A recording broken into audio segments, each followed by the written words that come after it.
सत्संग जी प्रेम से कहना।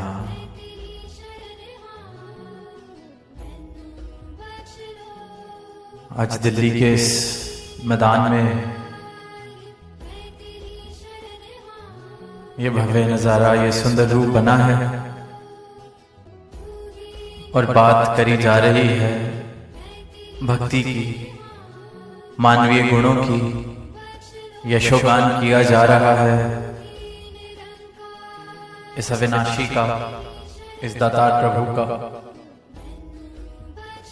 आवाज दी जा रही है कि ये जिसे दूर समझा जा रहा है, जिस परमात्मा को कथनी सुननी तक सीमित रखा जा रहा है, ये अंग-संग बसता है, प्राप्त करने योग्य है। जिसने पाया है उसने यही आवाज सारी ही मानवता को देने का प्रयास किया है कि इस अंग संग बसने वाले को दूर ना समझा जाए। ये जो हमारे अंग संग बस रहा है, हमारे घट में बस रहा है, जिसके अंदर इस सारी सृष्टि का वास हो रहा है, इसको दूर ना समझा जाए। कहीं मानवता की भी वही जल में मीन प्यासी मोहे सुन सुन आए हासी वाली अवस्था न रह जाए। जो मानव इस परमात्मा रूपी समुद्र में है, फिर भी प्यासा है, फिर भी वांझा है, तो उस मानव को आवाज दी जा रही है कि ये अंग संग बसने वाली सत्ता को कथनी सुननी तक सीमित ना किया जाए, प्राप्त कर लिया जाए, दर्शन कर लिए जाए। इसके साथ प्रेमा भक्ति वाला रिश्ता जोड़ लिया जाए जो एक भक्त और परमात्मा में होना चाहिए। जो सही मायनों में एक भक्त और परमात्मा में रिश्ता अगर स्थापित होता है तो ये प्रेमा भक्ति के भाव वाला ही रिश्ता होता है। पर वो मुमकिन तभी है जब इस अविनाशी के दर्शन मैं कर लूं, मेरा जीवन उज्जवल हो जाए, रोशन हो जाए। अज्ञानता की जो ये आंख पर पट्टी बंधी है, संत आवाज देते हैं और ये पट्टी खोल देते हैं ताकि फिर रोशनी दिखाई देने लगे। अंधकार से मेरा जीवन प्रकाश की ओर आ जाए। पर इंसान की, संसार की, मानवता की हालत कुछ इस प्रकार हो रही है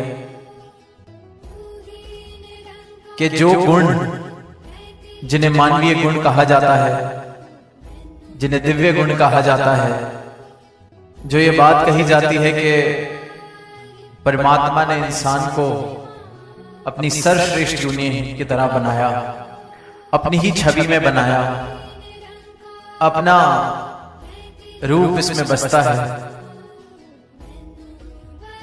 तो जो इंसान का मूल स्वभाव है, मूल रूप है, वो ये अविनाशी सत्ता ही है। तो जो ये गुण हैं प्रेम वाले, सहनशीलता वाले, विशालता वाले, ये गुण जब इस परमात्मा को इंसान प्राप्त कर लेता है तो ये सहज में ही ये गुण जीवन में आ जाते हैं, क्योंकि ये जीवन से कभी दूर होते ही नहीं। ये तो इंसान के वो स्वाभाविक गुण हैं जो इसमें बसते हैं। पर क्योंकि ऊपर न जाने कितनी भ्रमों की पट्टियां, कितनी धूल मिट्टी जो चढ़ जाती है, तो अपने स्वभाव से ही इंसान बेखबर। और अक्सर आजकल हालत देखते हैं इंसान की कि प्रेम को महसूस करने की जो उसकी क्षमता इंसान की हम देखते हैं कम होती जा रही है। जीवन में प्रेम कम होता जा रहा है। अपने मूल स्वभाव, जिससे सारी मानवता का कल्याण होना है, जिस भाव से इस परमात्मा की प्राप्ति होनी है, जिन प्रेम कियो तिन्हीं रब पायो, तो वो भाव ऐसे होते जा रहे हैं कि इंसान की रिसेप्टिविटी प्रेम की ओर, सहनशीलता की ओर, हर्षोल्लास की ओर, शुक्राने वाले भावों की ओर कम होती जा रही है। महसूस ही इंसान नहीं कर पा रहा, मानो कि जैसे जड़ जीवित से जड़ होता जा रहा है। प्रेम उसको खुशी नहीं दे रहा। इंसान को यह भ्रम है कि संसारिक उपलब्धियां ही शायद खुशी का स्रोत है। जैसा जैसा समाज संसार बनता जा रहा है, जिन जिन वस्तुओं की, जिन जिन पदों की, उपलब्धियों की कीमत संसार बढ़ा देता है, उनकी प्राप्ति को ही खुशी, उनकी प्राप्ति से ही लगता है जीवन का कुछ मूल बनेगा। और इसी करके अपने स्वभाव से ये प्रेम, ये अपनत्व, स्वीकृति वाले भावों से दूर होता जा रहा है। और जिस जिस जीवन से ये भाव दूर हो जाते हैं, वो जीवन बेजान हो जाता है, मृतक जैसा जीवन हो जाता है। जो पंक्तियां आती हैं कि मृतक कहिए नानका जे प्रीत नहीं भगवंत, कि ऐसे जीवन को मृतक कहा जाए, मरा हुआ कहा जाए अगर इस भगवंत के लिए प्रीत नहीं है। और अगर भगवंत के लिए प्रीत नहीं है तो फिर जीवन से प्रीत हर चीज में से खत्म होने लगती है। प्रीत के नाम पर, प्रेम के नाम पर सौदेबाजी। जहां देखते हैं कि किसी जीवन में प्रेम हो तो वहां संसारिक रूपों में, जिसे दुनिया कहे कि बड़ी कमी है, पर वो कमी महसूस नहीं होती क्योंकि प्रेम इतना भरपूर। पर वहीं जहां प्रेम ना हो और सब कुछ हो, जिसको संसार सब कुछ मानता है, वहां फिर भी ऐसे लगता है कि सिर्फ और सिर्फ शिकवे, सिर्फ और सिर्फ और मांग, सिर्फ और सिर्फ एक कंगालता वाले भाव। तो इसलिए कहा गया है कि ऐसे जीवन को मृतक कहा जाए। मृतक कहिए नानका जे प्रीत नहीं भगवंत।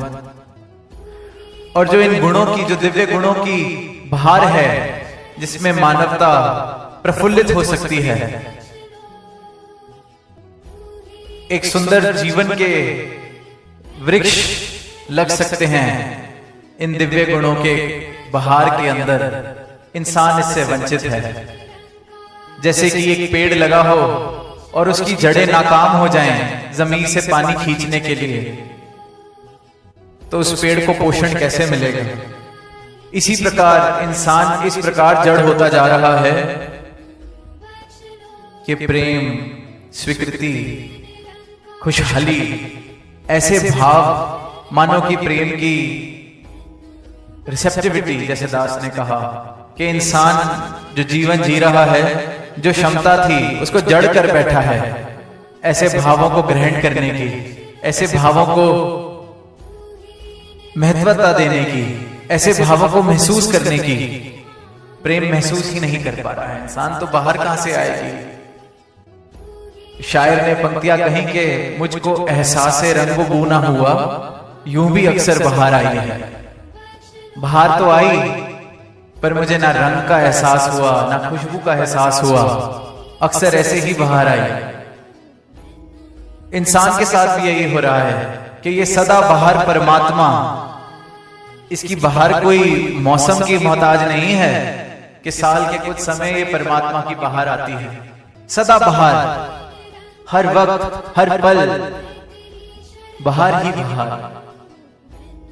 पर इंसानी जीवन ऐसे हैं कि पूरे पूरे जीवन खत्म हो रहे हैं, पूरी पूरी इस शरीर की यात्रा खत्म हो जाती है और एहसासे रंग बू ना हुआ कि ये परमात्मा की ये जो रंग हैं, ये परमात्मा की जो इतनी सुंदर अंग संग रहने वाली ये जो सत्ता है, इसका एहसास ही नहीं मैं कर पाया। इसकी बनाई हुई सृष्टि में इसके रंग ही मैं नहीं देख पाया, इसकी महक ही मुझ तक नहीं पहुंच सकी। मुझको एहसास से रंग बू ना हुआ, यूं भी अक्सर बाहर आई है। शायर ने तो अक्सर बाहर कहा, दास ने कहा है कि सदा ही बाहर है और पूरा पूरा जीवन व्यतीत हो जाता है, पर इस परमात्मा का एहसास इंसान नहीं कर पाता, इसके रंग नहीं देख पाता, इसकी प्राप्ति करके इसके रंगों की, इसकी खुशबुओं की बहार अपने जीवन में नहीं ला पाता। इसलिए देखते हैं कि इंसान के जीवन से ये जो प्रेम वाले भाव हैं ये खत्म होते जा रहे हैं, सहनशीलता वाले भाव खत्म होते जा रहे हैं कि खुद माफी मांग ले अगर कोई गलती हो गई, ऐसे भाव खत्म हो जा रहे हैं। माफ कर दें, ऐसे भाव खत्म हुए जा रहे हैं। सब कुछ हासिल होके भी इंसान की नजर जो है सिर्फ वहां जाती है जो नहीं है, क्योंकि अधूरे संसार के साथ रिश्ता है, अधूरे संसार की कीमत है जो कभी मुझे पूर्ण महसूस नहीं करा सकता। तो मेरी नजर भी वो फिर ऐसी ही बन जाती है जो कमियां देख रही है। जैसे कहते हैं कि एक सफेद चादर पर एक छोटा सा काला एक बिंदु बनी हो तो मेरी नजर सिर्फ वही है, कमियां, ये नहीं मिला, बाकी जो मिला है उसका शुक्राना नहीं। इसलिए फिर भक्त कहते हैं कि शिकवे से शुक्र में आए, शुक्राने वाले भाव जीवन में आते हैं तो मतलब ये परमात्मा की बहार मेरे जीवन में आ रही है। और ये शुक्राने वाले भाव जीवन में सदैव के लिए, टिकने के लिए तभी आ सकते हैं जब जो प्राप्त करने योग्य है इसकी प्राप्ति हो जाए। संसार की जो लालसा है, संसार को प्राप्त करने की जो होड़ है, जितना प्राप्त कर लें फिर भी अधूरा है, क्योंकि पूर्ण नहीं है। पूर्णता सिर्फ और सिर्फ इस पूर्ण में है, इस परमात्मा में है। तो जिसने भी इस पूर्ण को प्राप्त किया है